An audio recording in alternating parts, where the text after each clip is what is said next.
উগ্রবাদীদের বিরুদ্ধে কঠোর অবস্থান দেখাতে হবে, বলেছেন নাহিদ ইসলাম। স্বাধীনতার পর কোরআন ছাড়া নানা আদর্শে দেশ শাসিত হয়েছে, মন্তব্য করেছেন জামায়াতের আমির। এদিকে ছাত্রদল কর্মীর বিরুদ্ধে নারী শিক্ষার্থীদের হেনস্থা ও হত্যার হুমকি দেওয়ার অভিযোগ। সর্বশেষ জানাবো, বাগেরহাট পৌর শহরে সুপেয় পানির তীব্র সংকট, সমাধানে 2 দিনের আলটিমেটাম। শুনছিলেন সংবাদ শিরোনাম। পুরো খবর জানতে ভিডিওটি শেষ পর্যন্ত দেখুন। সর্বশেষ খবর পেতে চ্যানেলটি সাবস্ক্রাইব করুন। এবারে জানিয়ে দিব বিস্তারিত। উগ্রবাদীদের বিরুদ্ধে কঠোর অবস্থান দেখাতে হবে, বলেছেন নাহিদ ইসলাম। কিছু গোষ্ঠী বাংলাদেশ ও ইসলাম ধর্মকে নেতিবাচকভাবে বিশ্বে উপস্থাপনের চেষ্টা করছে উল্লেখ করে জাতীয় নাগরিক পার্টির আহ্বায়ক নাহিদ ইসলাম বলেছেন, সন্ত্রাস ও উগ্রবাদীদের বিরুদ্ধে আমাদের কঠোর অবস্থান দেখাতে হবে সরকারের পক্ষ থেকে। সামাজিক ও রাজনৈতিক জায়গা থেকেও আমাদের সেই অবস্থান দেখাতে হবে। ইসলামের যে অহিংস ও সহানুভূতিশীল মূল্যবোধের চর্চা রয়েছে, যা সাম্য, ইনসাফ ও সম্প্রীতির শিক্ষা দেয়, সেই চর্চা ও শিক্ষা আমাদের সমাজে নিয়ে আসতে হবে। মঙ্গলবার রাজধানীর শাহবাগে হোটেল ইন্টারকন্টিনেন্টালে ইফতার অনুষ্ঠানে নাহিদ ইসলাম কথা বলেন। রাজনীতিবিদ, বিশিষ্ট নাগরিক, সাংবাদিক, ছাত্র, শ্রমিক, পেশাজীবী ও আলেম সহ সমাজের বিভিন্ন অংশের মানুষকে নিয়ে এনসিপি এই ইফতার পার্টির আয়োজন করে। জুলাই গণ অভ্যুত্থানে কারো অবদান কারো থেকে কম নয় বলে মন্তব্য করেন নাহিদ ইসলাম। তিনি বলেন, জুলাই গণ অভ্যুত্থান বাংলাদেশের গণতন্ত্রকামী ছাত্র জনতার সম্মিলিত প্রতিরোধের ফসল।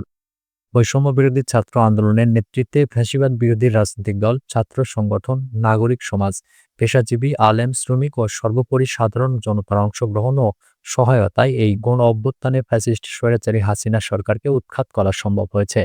গণ অভ্যুত্থানে অগ্রনায়কের ভূমিকা পালন করেছিল সাধারণ শিক্ষার্থীরা।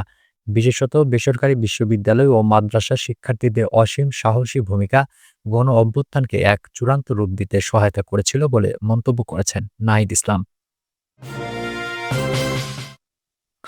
স্বাধীনতার পর কোরআন ছাড়া নানা আদর্শে দেশ শাসিত হয়েছে, মন্তব্য করেছেন জামায়াতের আমির। জামায়াতে ইসলামীর আমির শফিকুর রহমান বলেছেন, স্বাধীনতার পর দেশ কখনো জাতীয়তাবাদ, কখনো ধর্মনিরপেক্ষতাবাদ, আবার কখনো সমাজতান্ত্রিক আদর্শের মাধ্যমে শাসিত হয়েছে। তার মতে, মূলত কোরআন দিয়ে দেশ শাসন না হওয়ার কারণে দেশে ঘুষ, দুর্নীতি, হত্যা, সন্ত্রাস, নৈরাজ্যের অভয়ারণ্যে পরিণত হয়েছে। দেশকে অপশাসন, দুঃশাসন মুক্ত করতে হলে দেশকে ইসলামী কল্যাণ রাষ্ট্রে পরিণত করতে হবে। মঙ্গলবার রাজধানীতে মিরপুরের কাফরুলে বিশিষ্ট ব্যক্তিদের সম্মানে স্থানীয় জামায়াত আয়োজিত এক ইফতার মাহফিলে প্রধান অতিথির বক্তব্যে শফিকুর রহমান কথা বলেন।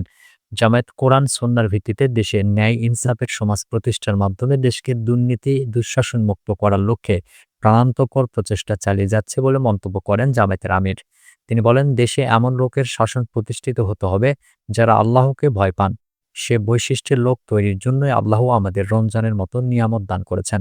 তাই দুনিয়ায় শান্তি ও আখিরাতে মুক্তির জন্য আমাদের সবাইকে ইসলামের ছায়াতলে ঐক্যবদ্ধ হতে হবে। আগস্ট বিপ্লবের চেতনায় নতুন বাংলাদেশ গড়ার প্রত্যয়ে দলমত নির্বিশেষে ঐক্যবদ্ধ হওয়ার আহ্বান জানান জামায়াতের আমির।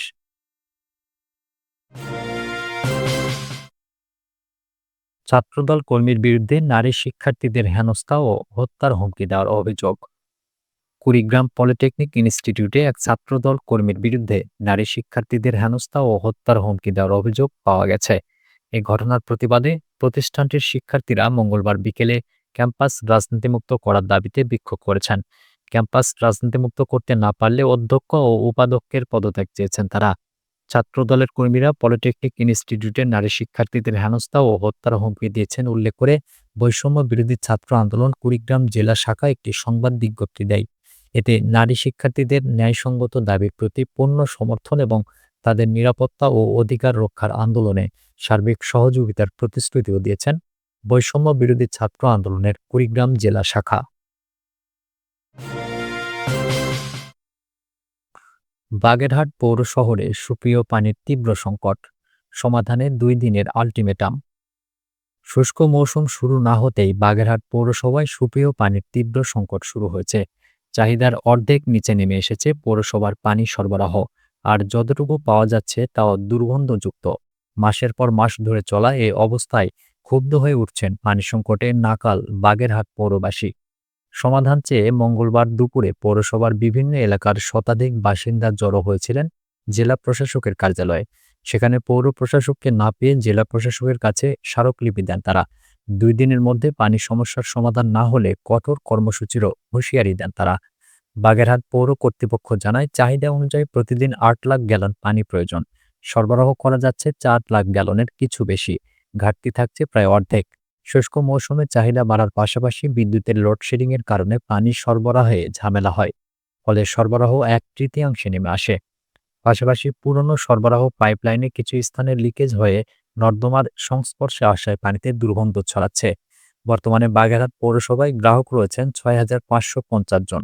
সদর উপজেলার ৬০ গম্বুজ ইউনিয়নের পূর্ব সায়রা গ্রামের গভীর নলকূপ থেকে পানি তুলে শহরের দশানী ও বাসাবাটি এলাকার ২টি ওভারহেড ট্যাঙ্কে আনা হয়।